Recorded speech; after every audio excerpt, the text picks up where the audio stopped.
Olá, meus queridos amigos, sou o irmão Sérgio Carbone, aqui é a Central do Livro de Mórmon. Estamos aqui hoje para mais um estudo do livro de Isaías, hoje particularmente estudando os capítulos de 34 até o 37.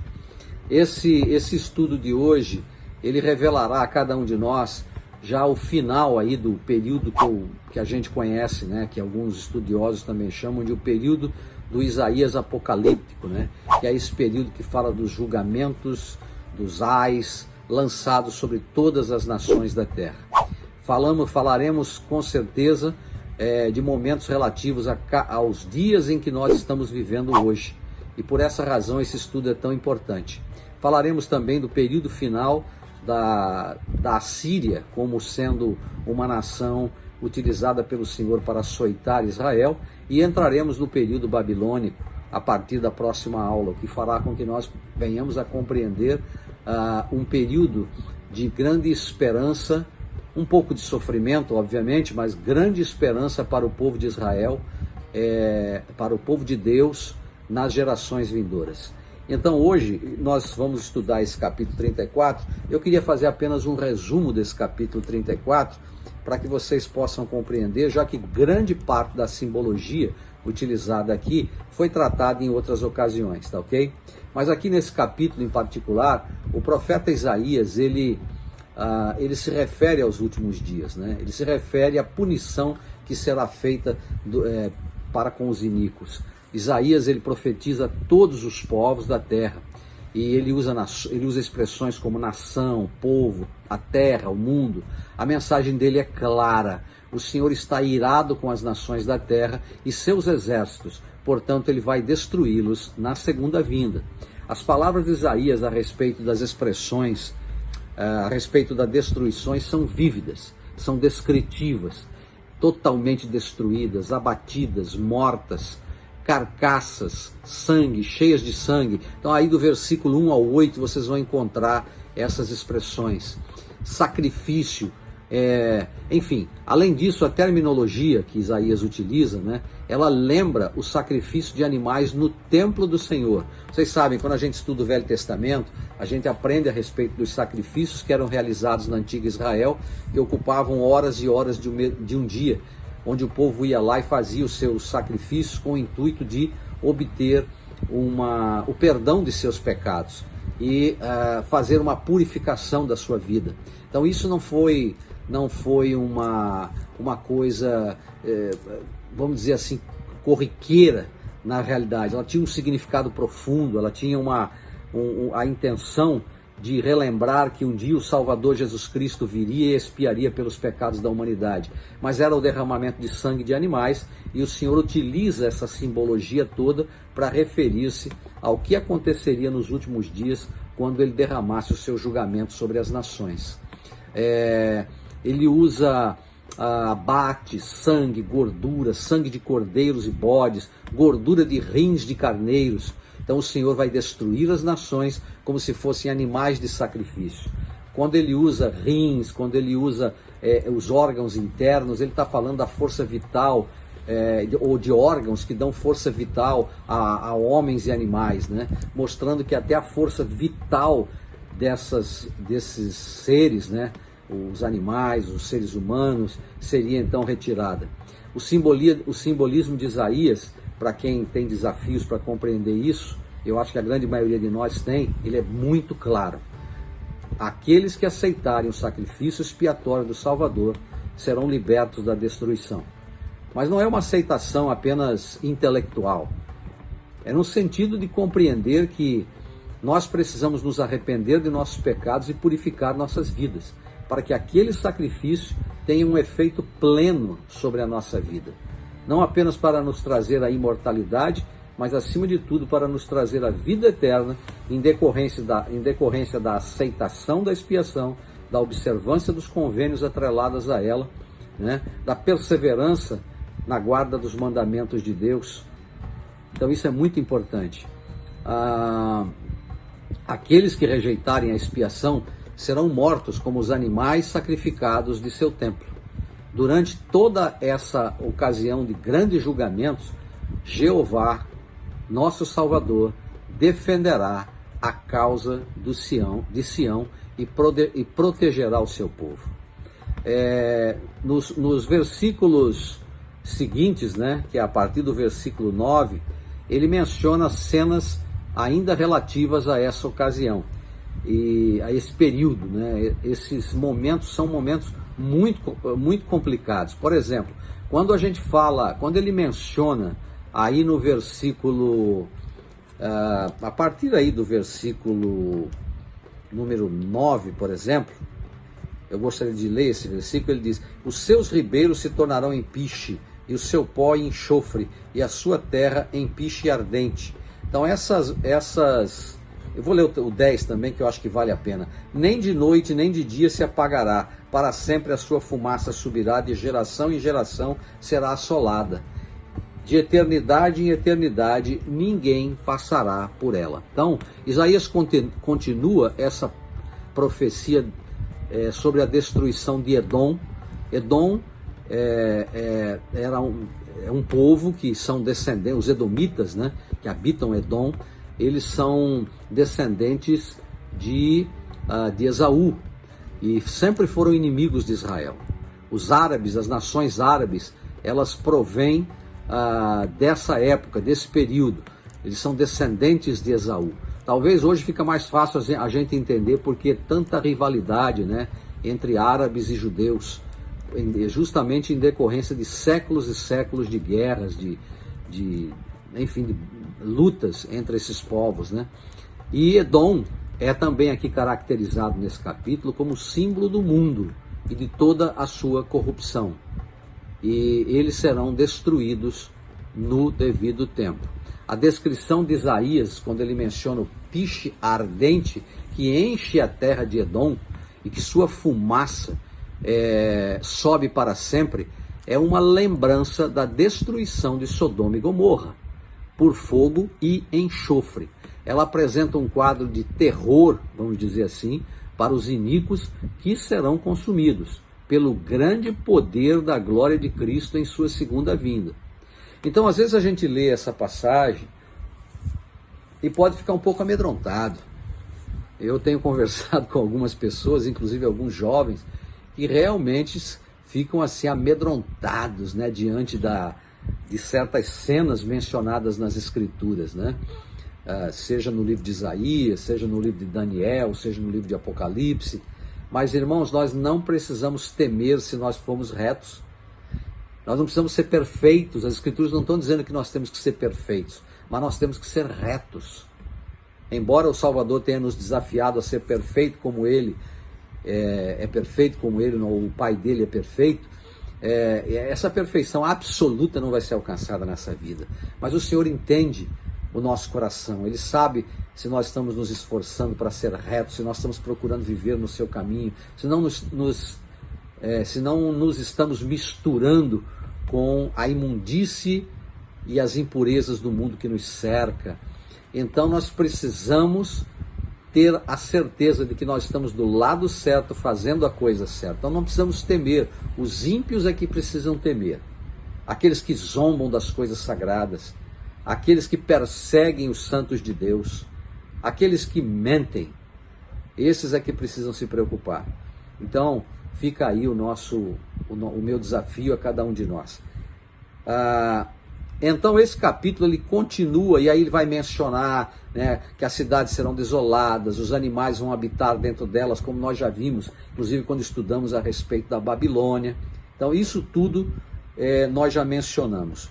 No versículo 16 ele diz: buscai no livro do Senhor e lede, nenhuma dessas coisas falhará, nenhuma nem outra faltará, porque a minha própria boca o ordenou, e o seu espírito mesmo os ajuntará. Então, Deus já falou em inúmeras ocasiões que ele, sem dúvida nenhuma, quando ele fala alguma coisa, aquela coisa cumpre. Isso me faz lembrar que todos nós que somos membros da igreja estamos sob convênio, ou sob convênios, né, se nós imaginarmos o batismo, o sacerdócio e o templo, que são os 3 níveis de convênios a que nos submetemos dentro do reino. Mas é interessante observar que quando nós fazemos convênios, nós fazemos promessas ao Senhor. E Ele promete nos abençoar se nós guardarmos esses convênios. Convênios são promessas sagradas que nós fazemos e realizamos com o Senhor em diversas ocasiões. E obviamente há uma expectativa de que nós cumpramos a nossa parte para que Ele cumpra a parte dele. Então aqui ele diz que o que Ele pronuncia acontece. O que Ele fala vai se cumprir. Não importa o tempo passar. O livro mencionado aqui provavelmente se refere ao livro que Isaías está escrevendo, por isso que ele utiliza buscai no livro do Senhor, mas também se refere a outros momentos em que o Senhor falou e fez promessas, que estão registradas e distribuídas em todas as Escrituras.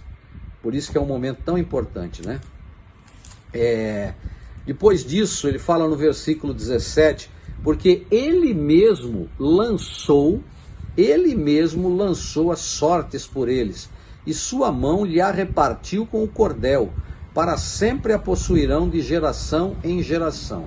Aqui nesse versículo, na realidade, aqueles que estão no livro do Cordeiro de Deus são escolhidos como servo do Senhor, como servos do Senhor, divididos, né, por linha ou por cordel, por um decreto piedoso. A terra, uma vez conhecida como Edom, ou o mundo, é inspecionada, é medida e distribuída para aqueles cujos nomes estão no livro do Senhor. Não é por acaso que a Escritura diz que os justos herdarão a terra. A terra, outrora um mundo celestial, habitado por seres celestiais, se tornará o reino celestial, habitado por seres celestiais. Para entender isso um pouco melhor, eu já mencionei isso numa outra aula, nós temos que lembrar que hoje nós estamos vivendo um estado celestial deste planeta. Depois da queda de Adão e Eva e sua expulsão do Jardim do Éden, a Terra está num momento celestial. Mas ela será purificada, no milênio ela viverá um período terrestrial, e quando ela for santificada e totalmente purificada ao final do milênio, ela se transformará, como João diz, num mar de vidro. E aqui será o reino celestial, onde habitarão aqueles que guardam ou guardaram os mandamentos e ordenanças do Evangelho. O capítulo 35 é muito interessante também. Eu queria que a gente fosse para ele agora, porque eu considero que esse capítulo, ele fala de uma restauração. Ele apresenta um quadro, irmãos, glorioso de Sião nos últimos dias. Aqueles de nós que chegarem a Sião se alegrarão, regozijar-se-ão e cantarão cânticos de alegria. Haverá cânticos de alegria eterna sobre nossas cabeças. Nós obteremos alegria e sentiremos uma satisfação enorme, porque a tristeza desaparecerá das nossas vidas. Mais importante, como somos obedientes, dignos, nós veremos a glória do Senhor e a excelência de nosso Deus. É óbvio que se chegamos a Sião é porque nós vivemos uma vida dessa maneira. Com a restauração do Evangelho de Jesus Cristo, os justos de Israel dos últimos dias, que inclusive incluem os lamanitas, não são mais comparáveis a um deserto ou um ermo, mas são como o jardim de Deus ou o Éden. Sião floresce abundantemente, isso é mostrado aí no versículo 2. Graças à abundância de águas correntes e nascentes de água, todos os quais se referem simbolicamente a Jesus Cristo e às grandes bênçãos vivificadas associadas a ele e ao seu Evangelho. Então, essa conquista de Sião, essa vitória sobre o mal, vai fazer com que possa haver, sem dúvida nenhuma, bênçãos muito especiais. que nós podemos chamar de bênçãos que nos dão vida, portanto são vivificantes, né? A revelação moderna, ela acrescenta luz a esse capítulo de Isaías, mas antes que venha, está em Doutrina e Convênios 49, de 24 a 25, né?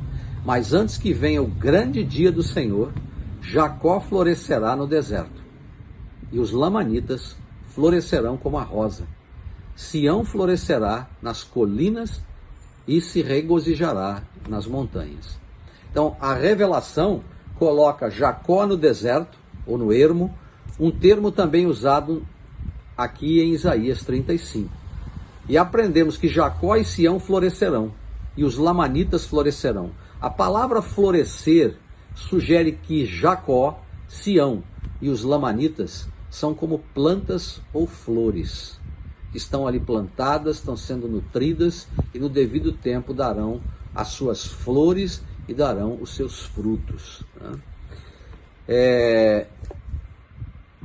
Ele fala de um período também aqui mencionado no versículo 4, quando ele, aliás, a partir do versículo 3, quando ele nos dá uma, vamos dizer assim, uma instrução que deve ser o nosso dia a dia para com o nosso semelhante. Ele diz: fortaleceis as mãos fracas e firmai os joelhos que vacilam. Dizei aos turbados de coração: sede fortes, não temais, eis que vosso Deus virá com vingança, com recompensa de Deus, ele virá e vos salvará.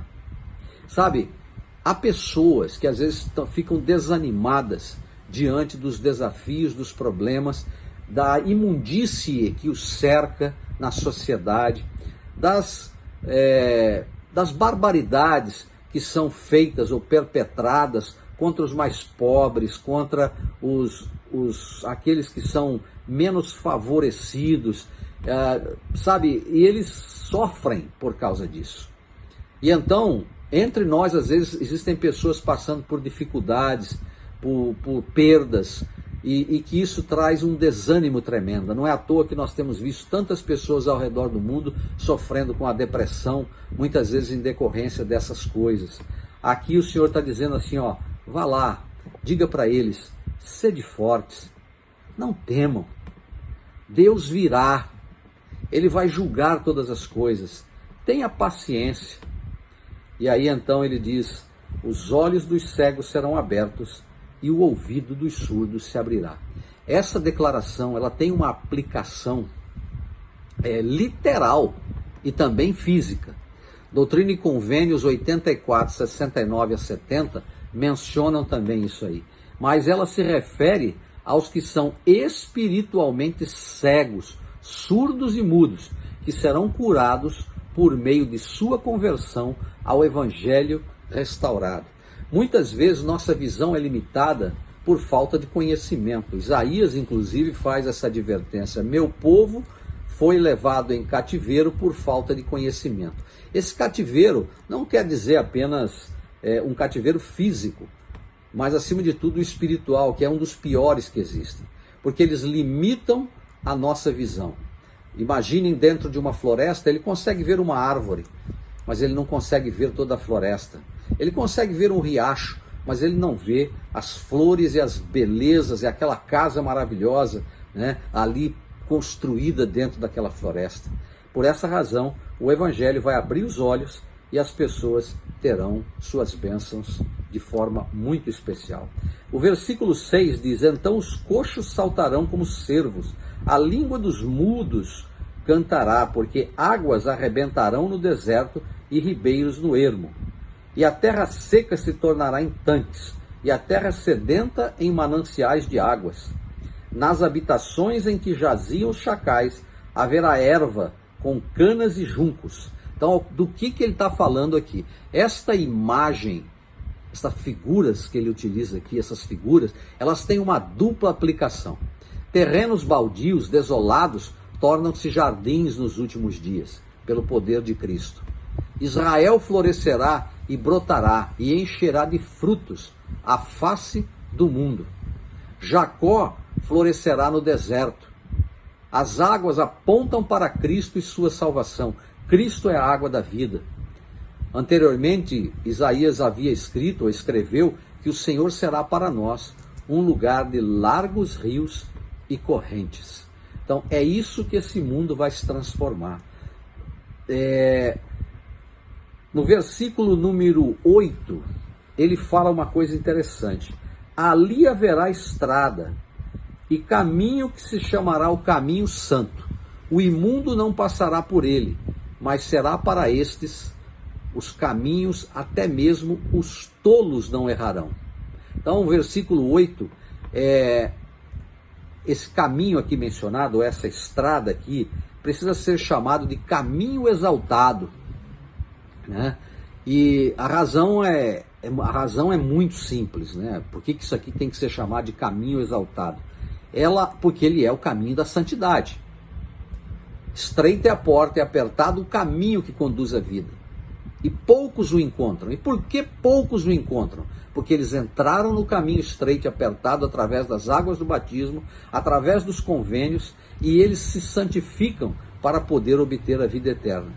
E as Escrituras dizem que poucos há que o encontram. Esse mesmo versículo, ele indica que esse caminho é o caminho para Deus. Ele nos tira da escravidão e nos leva para a terra prometida. Conduz a gente através das portas do batismo, do templo ou a presença de Deus. Jeremias 31, 21 fala sobre isso. Isaías também, no 51, de 10 a 11, a gente vai estudar isso oportunamente, também menciona isso aí. Que o caminho é um caminho de santidade para os remidos, mas não para os impuros, enfatiza a conexão com os templos e as ordenanças do templo. Mais uma vez, eu lembro cada um de nós aqui, nossa participação no templo com constância, com firmeza, com devoção, pelo motivo certo, com o intuito de aprender mais, de obter o poder de Deus, as respostas às nossas orações, aquelas que são tão necessárias para a nossa vida, nós encontramos no templo. O templo, quando frequentado adequadamente, nos ajuda a santificar a nossa vida, porque nos faz lembrar com frequência as coisas que mais importam. Ele nos conecta à eternidade. Ele é o portão, ele é o ponto de encontro entre a terra e o céu. Que coisa maravilhosa o templo. Que bênção fantástica. E para encerrar esse capítulo, nós vamos ver aqui o 9 e o 10. Ele diz: ali não haverá leão nem animal feroz. Subirá ele. Nem se achará nele, porém só os remidos andarão por ele. E os resgatados do Senhor retornarão e virão a Sião com júbilo. E alegria eterna haverá sobre a sua cabeça, regozijo e alegria alcançarão, e deles fugirão a tristeza e o gemido. Esses versículos, quando ele menciona o leão, essas criaturas, elas representam os inimigos do Senhor, que desejam prejudicar os que estão no caminho da santidade, mas não conseguirão. Resgatado é outra palavra que ele utiliza. Aqueles que tomaram sobre si o nome do Senhor e seus convênios e aplicaram a expiação em sua vida são redimidos e resgatados pelo Senhor. Por isso é tão importante a gente compreender isso. Os resgatados do Senhor voltarão, ele menciona no versículo 10. Aqueles que aceitam o evangelho restaurado e os seus convênios são os resgatados do Senhor. Essas pessoas retornarão. A palavra retornar em hebraico, ela significa arrepender-se, mudar de direção. Quando a gente se arrepende, a gente muda os nossos caminhos, a gente muda a nossa direção.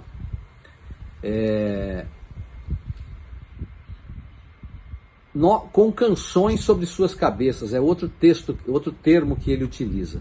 Nossos ancestrais pioneiros, né, da igreja, literalmente cantavam enquanto viajavam, mas esta passagem também se refere aos nossos cultos de hoje, realizados dentro da igreja. Os cânticos sagrados sempre fizeram parte da verdadeira adoração entre os santos. E a alegria, ela acompanha a música sacra, a obediência e a frequência ao templo. Eu aqui faço um convite a cada um de nós, para que nós possamos prestar mais atenção às letras dos hinos que nós cantamos na igreja. Os hinos, eles nos trazem paz, eles nos ensinam a doutrina, eles nos trazem a segurança de que o Espírito de Deus está conosco, porque nós estamos nos dirigindo ao Senhor quando cantamos hinos de louvor a Ele. Ok, nós agora vamos sair dessa parte e vamos entrar no capítulo 36 do livro de Isaías. Eu queria fazer também aqui um resumo daquelas coisas que nós tivemos a oportunidade de ver até o presente momento. Desde quando nós começamos a estudar o livro de Isaías, nós mencionamos essa nação chamada Assíria. Falamos dos assírios, falamos do seu poder de bélico, né, de guerra, falamos sobre como eles massacravam as nações, falamos a respeito da sua crueldade quando eles capturavam seus inimigos e como eles os tratavam. Eles eram temidos por todos os povos por essa razão. O capítulo 36 em particular, eu acho que eu tinha até dito para vocês que nós não íamos estudar, mas eu decidi voltar a ele, porque ele faz um link com o 37, né? O que estava acontecendo aqui nessa ocasião? Era o 14º ano que o rei Ezequias governava Israel, né? Então era o ano 701 a.C. Vejam bem, naquela ocasião, o Senaqueribe, que era rei da Síria, ele sobe contra várias cidades fortificadas de Judá. E ele então domina essas cidades, que foram mais de 40 cidades. Só que o sonho de Senaqueribe, que era naquela ocasião o rei, né, da Síria, o sonho dele era conquistar Jerusalém. Então ele sobe ali e um dos seus representantes, que aqui é chamado de Rabsaqué, mas alguns estudiosos dizem que Rabsaqué não é um nome próprio, tem mais a ver com a função que ele desenvolvia dentro dentro do reino, né, da Síria, vai até lá. E o Rabsaqué vem com a mensagem de dizer a Ezequias que ele estava tendo muita confiança de que Senaqueribe não destruiria Jerusalém. E versículos 5, 6, 7 mencionam exatamente a percepção que os assírios tinham da confiança que Ezequias exercia no Deus de Israel, no Deus verdadeiro. Obviamente que ali estavam os representantes também de Ezequias, nessa conversa com Rabsaqué. E ali vejam bem algumas coisas que são mencionadas nesse versículo e que eu gostaria de compartilhar com vocês agora aqui. Vamos lá. A partir aí do versículo número 10, ele diz assim: agora, pois, subi eu, porventura, sem o Senhor contra esta terra para destruí-la? O Senhor mesmo me disse: sobe contra esta terra e destrói-a. Olhe bem a zombaria que ele está fazendo aqui. Ele está dizendo que Deus o mandou, ou seja, mandou Senaqueribe com seus exércitos destruir Israel. Ele estava zombando de Deus, ele estava zombando dele, ele não estava fazendo uma afirmação verídica. Aquilo era para amedrontar ainda mais Israel. Lembrem-se que Senaqueribe, lá em 721 anos, ele já havia destruído o Reino do Norte. Ele já havia destruído o Reino do Norte.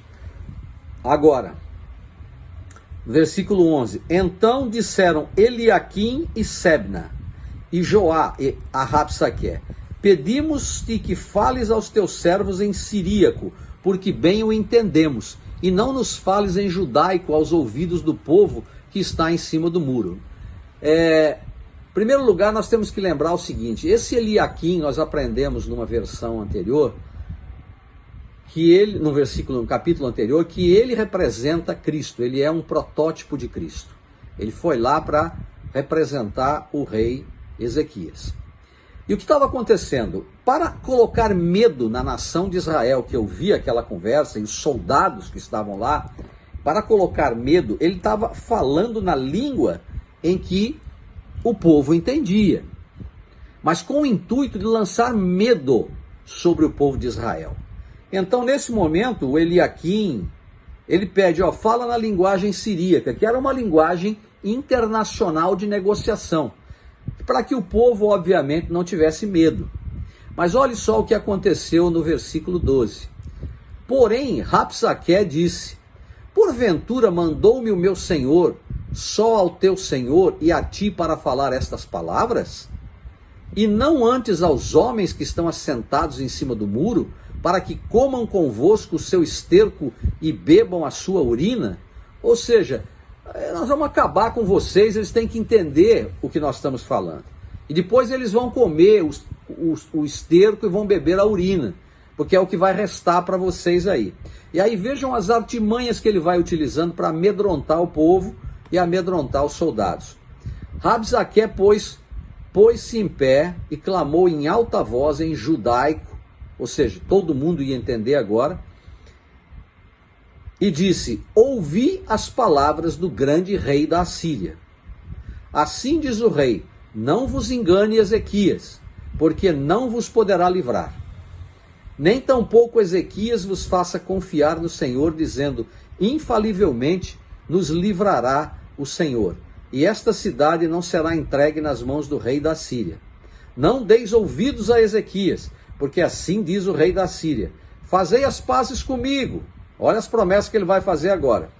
E saí ao meu encontro, e comei vós cada um da sua vide e da sua figueira, e bebei cada um da sua água, da água da sua cisterna, até que eu venha e vos leve para uma terra como a vossa, terra de trigo, de mosto, vinho, né?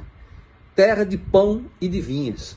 Ou seja, aproveitem esse momento, porque quando eu vier, eu vou levar todos vocês em cativeiro, Ezequias não vai livrar vocês, e vocês vão para a minha terra, onde vocês vão comer do bom e do melhor. Então, a estratégia de Senaqueribe era uma estratégia de guerra muito interessante.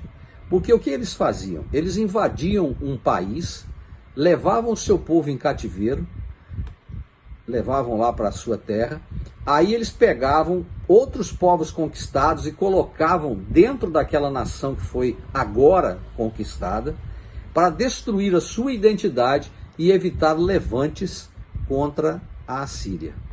Então essa era a ideia que eles tinham. E aqui as promessas são mirabolantes, né? Parece até alguns políticos dos dias atuais. E ele queria, obviamente, prometer o bom e do melhor, só que, infelizmente, Deus tinha outros planos e a gente vai ver daqui a pouco. Versículo 18, ele faz uma menção: não vos engane, Ezequias, dizendo: o Senhor nos livrará. Portanto, os deuses das nações livraram cada um a sua terra das mãos do rei da Síria. Onde estão os deuses de Amate, de Arpade? Onde estão os deuses de Sefarvaim? Porventura livraram Samaria da minha mão? O que ele está querendo dizer é o seguinte: o mesmo Deus que vocês dizem que adoram era o Deus lá de Efraim. Só que Efraim estava em apostasia naquela época. Efraim estava adorando nos bosques, estava vivendo um estado idólatra. E aí perderam a proteção de Deus. Você não pode orar para um Deus de pedra e achar que ele vai te abençoar, porque ele não vai. Então era isso que ele estava tentando jogar na mente das pessoas, que talvez faltasse a elas o conhecimento. Quais são, dentre todos os deuses destas terras, os que livraram a sua terra das minhas mãos, para que o Senhor livrasse Jerusalém das minhas mãos. Ou seja, mais uma vez ele está desafiando o Deus de Israel, né? Porque ele achou que porque derrubou outras cidades israelitas, que ele seria capaz de destruir Jerusalém. Porém eles se calaram e palavra nenhuma lhe responderam, porque havia mandado do rei, dizendo, não lhe respondereis. O rei Ezequias falou, não importa o que eles falarem para vocês, não respondam. Então Eliaquim, filho de Hilquias, o mordomo, e Sebna, o escrivão, Sebna, como nós já vimos, foi um sujeito também iníquo, né? Ele acabou tendo uma morte e pensava que ia viver entre os grandes, né? Ser sepultado entre os grandes, mas ele caiu no esquecimento. E o escrivão e Joá, filho de Asaf, o cronista, foram a Ezequias com as vestes rasgadas e lhe fizeram saber as palavras de Rabsaque. Então o que acontece? O medo de alguma forma tomou conta deles. Como nós vimos na aula passada, eles foram até Ezequias agora levar a mensagem que haviam recebido. Só que nós sabemos em que estado eles foram, né? Eles foram lá em saco e cinza. Nós já vimos que a expressão sacos, né, vestir-se de saco, que era uma roupa feita à base de pele de cabra, era colocada no corpo, ela causava um incômodo. Depois, muitas vezes, se jogava cinza sobre a cabeça, com o intuito de demonstrar tristeza, demonstrar aflição. E eles foram até ele, imagine o estado que eles chegaram lá. E aí o capítulo 37, então, mostra o que aconteceu. No versículo 1 do 37 diz, e aconteceu que, tendo o ouvido, o rei Ezequias rasgou suas vestes e se cobriu de saco e entrou na casa do Senhor. Então agora Ezequias vai fazer algo que é provavelmente uma das grandes lições que qualquer membro do reino de Deus nesta terra precisa compreender. Ele se cobre de saco, ou seja, ele se arrepende amargamente, profundamente, ele demonstra tristeza e preocupação. E eu imagino que como rei ele deve ter pensado, e o meu povo, como é que meu povo está? O que eles estão pensando? Porque você imagina, do lado de fora tinha mais de 180 mil soldados. Eu não sei qual era a população de Jerusalém nessa época, mas com certeza eles não tinham soldados suficientes para combater um exército tão poderoso. Então enviou Eliaquim, o mordomo, e Sebna, o escrivão, ou seja, Ezequias pediu que Eliaquim, Sebna, que era o escrivão, e os anciãos dos sacerdotes, cobertos de pano de saco, a Isaías, filho de Amós, o profeta, para que ele pudesse interceder pelo povo junto a Deus. Enquanto isso, Ezequias foi orar. Ele foi ao templo. Quando você enfrenta um problema na sua vida, o que você faz? Para onde você vai? Você se afasta do reino de Deus? Abandona a igreja? Ou você vai ao templo? E ali você busca a resposta aos seus problemas, às suas aflições, aos seus temores. O que você faz? Você se desespera? Você busca o conselho de um bom amigo? Aqui ele buscou do melhor amigo que ele tinha no reino, que era o profeta Isaías. E então eles disseram a Isaías, este é dia de angústia e de repreensão e de blasfêmias, porque chegados são os filhos ao parto e força não há para dar à luz. Vocês sabem que se uma mulher fosse ter um filho hoje de parto normal e ela não tivesse força, né? Hoje ainda já se conhece várias formas de resolver um problema, mas se ela não tiver força para expulsar aquela criança, ela pode morrer e a criança também. Eles estavam usando uma figura de linguagem, ou seja, nós estamos prestes a morrer, né? E o 4 diz, porventura o Senhor teu Deus ouvirá as palavras de Rabsaque, a quem enviou o seu senhor, o rei da Síria, para afrontar o Deus vivo e para repreendê-lo com as palavras que o Senhor teu Deus ouviu. Faze oração pelos remanescentes que ainda restam. E os servos do rei Ezequias foram a Isaías. E Isaías lhes disse, assim direis ao vosso Senhor. Ou seja, vocês voltem para lá agora e digam para Ezequias o seguinte, não temas, à vista das palavras que ouviste, com as quais os servos do rei da Síria me blasfemaram. Eis que porei nele um espírito, e ele ouvirá um rumor, e voltará para a sua terra, e faloei cair morto a espada na sua terra. É óbvio que Isaías aqui não estava falando de algo que ia acontecer com relação à morte de Senaqueribe imediatamente. Senaqueribe ainda viveu mais algumas décadas, né? Mas vejam o que aconteceu, para resumir a história, né? Versículo número 10. Assim falareis a Ezequias, rei de Judá, dizendo, não te engane o teu Deus em quem confias, dizendo, Jerusalém não será entregue na mão do rei da Síria. Eis que já ouviste o que fizeram os reis da Síria a todas as terras, destruindo-as totalmente. E escaparias tu? Ou seja, nós destruímos todas as terras, Ezequias. Você acha que tu vai escapar da gente? Não vai. Foi isso que ele quis dizer. Versículo 12. Porventura as livraram os deuses das nações, as quais meus pais destruíram, como Gozã e Arã e Rezefe, e os filhos de Éden que estavam em Telassar? Então, vejam bem, ele joga com os medos do povo, porque o medo faz as pessoas se desesperarem, não é verdade?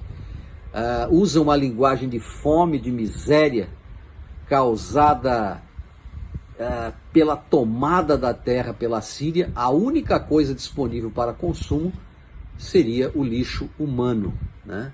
Então, os detritos humanos seriam a comida. Ele estava botando muito medo, tá certo? Então, isso aqui foi terrível. No versículo 15... depois de Ezequias ter ido à casa do Senhor e ter estendido a sua mão ao Senhor, o versículo 15 diz, e orou Ezequias ao Senhor, dizendo, o Senhor dos exércitos, ó Senhor dos exércitos, Deus de Israel. Ele deve ter provavelmente colocado as cartas que ele havia recebido de Senaqueribe. Cada vez que Senaqueribe conquistava uma terra, ele mandava lá uma carta, né? Para dizer para ele, olha aqui, ó, eu conquistei a terra A, a terra B, a terra C, eu vou acabar com a sua também, né? E aí ele diz assim, ó Senhor dos exércitos, versículo 16, Deus de Israel, que habitas entre os querubins, tu mesmo, só tu és Deus de todos os reinos da terra. Tu fizeste os céus e a terra. Inclina, ó Senhor, o teu ouvido e ouve. Abre, Senhor, os teus olhos e olha, e ouve todas as palavras de Senaqueribe, as quais ele enviou para afrontar o Deus vivo, ou seja, para afrontar a ti, Senhor Deus. É verdade, Senhor, que os reis da Síria assolaram todas as nações e as suas terras, lançaram no fogo os seus deuses, porque deuses não eram, senão obra de mãos de homens, madeira e pedra, por isso os destruíram. Então ele está deixando claro que a Síria venceu aquelas nações porque os seus deuses eram falsos. Agora, pois, ó Senhor nosso Deus, livra-nos da sua mão, e assim saberemos, ou assim saberão todos os reinos da terra, que só tu és o Senhor, só tu és o Deus vivo. Então Isaías, filho de Amós, mandou dizer a Ezequias, assim diz o Senhor, o Deus de Israel, quanto ao que me pediste acerca de Senaqueribe, rei da Síria. Esta é a palavra que o Senhor falou. A virgem, a filha de Sião, te despreza, de ti zomba, a filha de Jerusalém meneia a cabeça por detrás. Então, Isaías manda uma mensagem para ele, que é uma mensagem de esperança, né? Uma mensagem que, sem dúvida nenhuma, iria trazer paz. Essa expressão virgem, filha de Sião, elas são metáforas relacionadas a Jerusalém. Balançou a cabeça para ti, ou seja, Jerusalém desprezava a Assíria. No 23, ele diz, a quem afrontaste e blasfemaste, e contra quem alçaste a voz, e ergueste os teus olhos ao alto? contra o Santo de Israel. Ou seja, Senaqueribe, você está perdido. Sua confiança é extrema, mas você vai perder. O versículo 24 diz assim: por meio de teus servos afrontaste o Senhor e disseste: com a multidão dos meus carros subi eu aos cumes dos montes, aos lados do Líbano, e cortarei os seus altos cedros e as suas faias escolhidas, e entrarei na altura do seu cume ao bosque do seu campo fértil. Ou seja, ele destruiria os guerreiros, os homens, os líderes, ele destruiria as plantações, as colheitas. Era essa a visão que ele tinha. E no 26, porventura não ouviste que já há muito tempo eu fiz isso, e já desde os dias antigos o formei? Agora, porém, o fiz vir para que tu fosses o que destruísse as cidades fortificadas e as reduzisse a montão de ruínas. Quando ele menciona já há muito tempo nesse versículo, o Senhor parece deixar de repetir as jactâncias, né? Essa demonstração de orgulho de Senaqueribe. E em vez disso, ele fala de e para si mesmo. Senaqueribe não tem o direito de se gabar, diz o Senhor, porque ele, o Senhor, planejou a ascensão da Síria ao poder muito antes deste tempo. É o Senhor que fez a supremacia da Síria acontecer, e não a supremacia bélica da Síria que fez dela o que ela é. Na verdade, o Senhor, ele usa às vezes essas nações com propósitos, e para nós às vezes é difícil de entender isso, mas o mal, irmão, sempre vai ter algumas vitórias quando a iniquidade estiver presente no seu povo, a menos que nós nos arrependamos. Se a gente lembrar bem do templo, a gente vai aprender essas coisas, tá ok? Vai lembrar dessas coisas. Versículo 27, olha o que ele diz: por isso seus moradores com as mãos caídas andaram atemorizados e envergonhados, eram como a erva do campo, e a relva verde, e o capim dos telhados, e o trigo queimado antes da seara. Interessante aqui, né? Ele menciona erva, campo, erva no telhado. As cidades destruídas pela Assíria, elas eram tão fracas como ervas frágeis ante o vento abrasador do deserto, ou como a erva nos telhados que não consegue encontrar raiz. Então não havia substância, não havia força nessas nações. A força na nossa vida, irmãos, ela vem por causa da obediência aos convênios, já mencionei isso. A força na nossa vida vem pelo compromisso que nós temos com as coisas sagradas. A força na nossa vida vem pela obediência às leis, às ordenanças, às instruções, às sagradas escrituras. A nossa lealdade para com aqueles que nos amam e a quem amamos também. Essas cidades não tinham nada disso. Versículo 28. Porém, eu conheço o teu assentar e o teu sair, o teu entrar e o teu furor contra mim. O Senhor conhece todos os detalhes da vida de Senaqueribe. O Senhor conhece todos os detalhes da nossa vida. Desde o momento em que o Senhor chamou Senaqueribe, em que ele se levantou, saiu da casa dele, até o momento em que ele retorna. Versículo 29 é muito interessante isso aqui. Por causa do teu furor contra mim e porque o teu tumulto subiu até os meus ouvidos, portanto porei o meu anzol no teu nariz e o meu freio na tua boca, e te farei voltar pelo caminho por onde vieste. Então, esse gancho no nariz, freio nos lábios, por causa da ira que Senaqueribe tinha contra o Senhor o conterá com um anzol ou anel no nariz, como se prende um boi. Vocês já viram aquelas cenas do boi, de um boi com um anel colocado no nariz? Né? Ou como um freio nos lábios, como a gente faz com o cavalo. Mas aqui tem um significado ainda mais profundo. você sabe que uma das coisas que os assírios faziam com os seus cativos, como uma forma também de humilhar, de fazê-los sofrer, ela colocar anzol nos seus lábios, nos seus queixos e arrastá-los, para trazer uma dor excruciante sobre eles. Então o Senhor está dizendo, eu vou fazer com você dessa forma. Ainda que ele não fizesse literalmente, mas ele está usando uma expressão dizendo, você vai fazer o que eu quero e não o que você quer, porque você acha que você está no comando, mas você não está. Quem está no comando sou eu. Assim como o cavaleiro está no comando do cavalo, ou como aquele que dirige o carro de boi está no comando, o mesmo é o Senhor, tá ok? O versículo número 30 diz assim, e isto te seja por sinal, que este ano se comerá o que por si mesmo nascer, e no segundo ano o que daí proceder. Porém, no terceiro ano semeai e ceifai, e plantai vinhas e comei os frutos delas. Essa expressão aqui, lá em versículos anteriores que nós estudamos, né, o Senhor tinha dirigido as suas palavras a Senaqueribe. Agora ele fala aos habitantes de Jerusalém, que ele daria um sinal ao povo, para dar esperança e confirmar às gerações seguintes que ele cumpre as suas promessas. O sinal era muito simples. Por causa da ameaça da Síria, o povo não poderia cultivar por 2 anos. Ou seja, este ano e o segundo ano. Mas eles comeriam o que crescesse por si mesmo.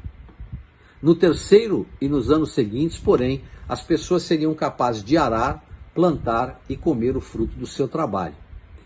Ali no versículo número 31, ele diz, porque o que escapou da casa de Judá e restou, tornará a lançar raízes para baixo e dará frutos para cima.